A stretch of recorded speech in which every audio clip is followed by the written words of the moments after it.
पट्टू नचवला सोना चाटा के पैसा सधवला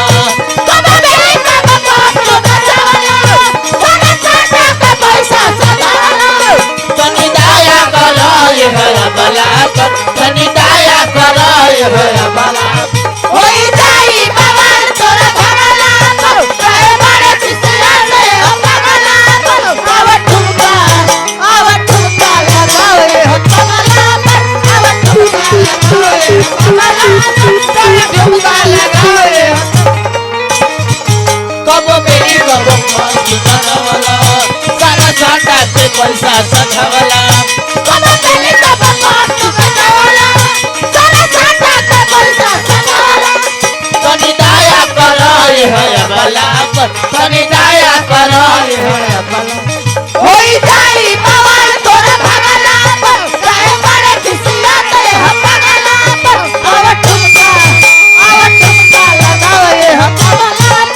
आवत ठुमका लगावो ए भीता बला पर आवत ठुमका लगावो ए भीता बला पर आवत ठुमका लगावो ए भीता बला आवत ठुमका लगावो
तब बोल दरजरा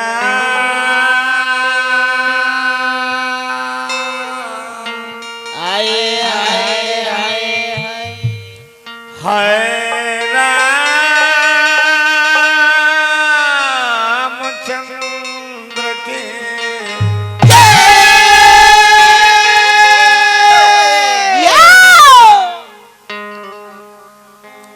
बड़े सुंदर गीत संगीत कथा प्रसंग लय लयदारी नाना प्रकार के ढौढ़ देखने जा कमे रहतन साउंड हमारा कमल बास भाई शेरवा सब सुनने धन्य बड़का बाबूजी धन्य बाबूजी एगो भजन के भाव ये उम्मीद तहां से रहल है हे मनवा आए आए आए हारे में हलगलो श्री हो सीताराम से देखो चाचा चाचा ये हो कर से कर्म करो विधि नाना मन रखो जहाँ कृपा निधाना करत का बड़े से उनका मतलब ना होला है जब रखले का बड़े से उनका मतलब ई तो वही में लीन बड़े हो। तब का हे मनवा आए हाय हाय हार ने हो लगा लो आशीर हो सीताराम से बाबा कट जिंदगी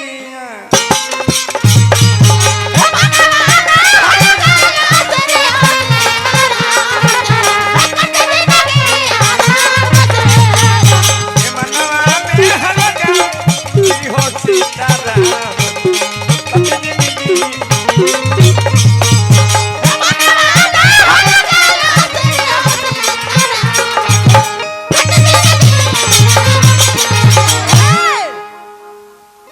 भाई जी तनी कम मेहनत करो तो धर्मेंद्रो के टार दिले बड़ा तब का बढ़ जाए बैठ जाई यूट्यूब वाला परेशान बड़े बिट्टू बाबू जवन करलो कल्पना जनी हो ई कुल हटे सपना अपना अपना अलग अलग अंदाज होता है अलग अलग क्वालिटी बा तब का कमलवास भाई जितना डांड मचकावेले हवन हमारे गुरु भाई आइए हम एकर माने ही नहीं खे जौन कर है तो उन्हें हम करो जौन हमारा निक लगी वो हम करो जौन उनका निक लगा तो वो करी अब उनकरा नहीं इज्जत ना जौन करलो कल्पना जनी हो ई कुल हटे सपना हमनी के गायकी में क्वालिटी अलग अलग बा देखी तो राम से काम बने लगो दहिया बने ले बनाम से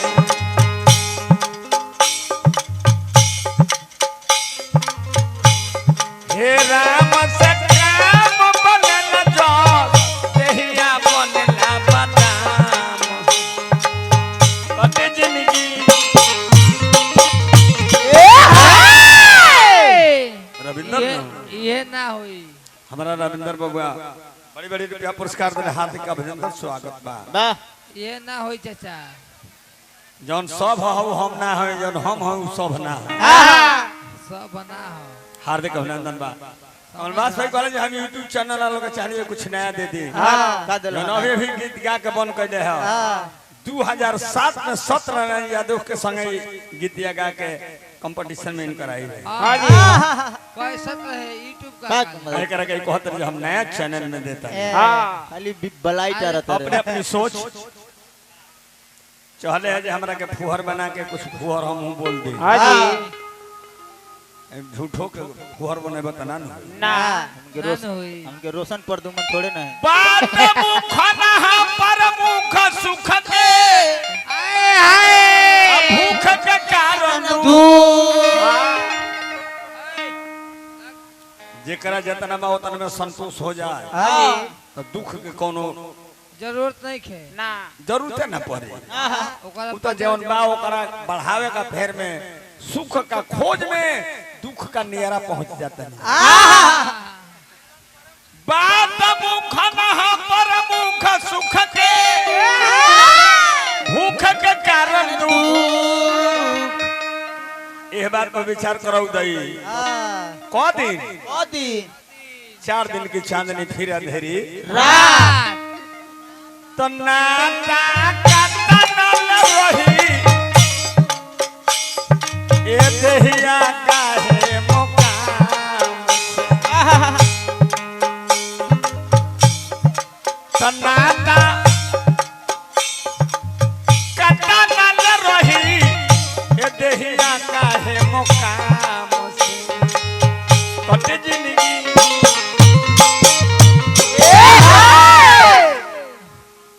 इशारों को अगर समझो तो राज को राज रहने दो छपटैला में और जैला में कुछ बाना एक खातिर क्लास लगावे के पड़ेला छोटका लइका बुझले बड़ा का के कहि गइले गई तेरी सुनी लो आए हाय सच सच जिक्री गुलाब शर्मा जी से और ठाकुर जी से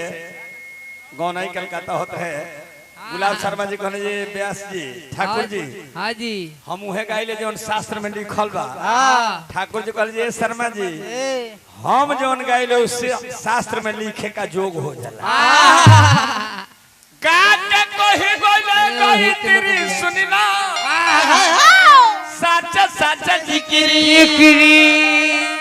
दिया बाकी हो जा जो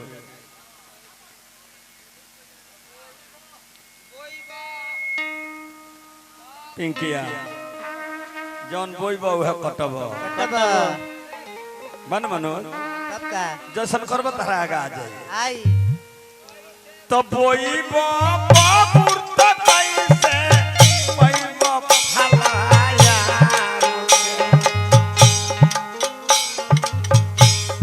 हे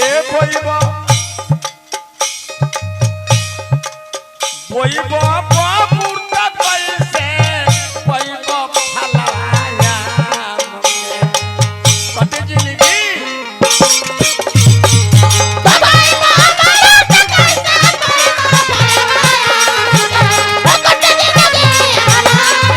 बोई बाबूर तो कैसे बोई फलाया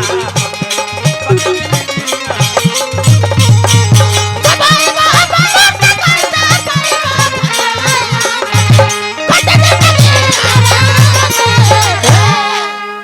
फिर हमारा रविंदर बाबा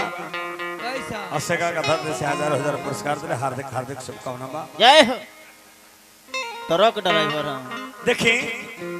वही बात के काटल जाला वही बात के झूठ बनावल जाला जौना बात में हमार कोनो भूमिका ना होके हाँ हाँ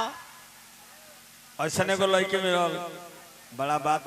बाउर हुए हाँ वही पर फेर दिया काहे के गा देहो तो अरे तन दोसर लिख लगल रही तो हाँ पोतल चटे बड़ा चाचा खिसियाई रहो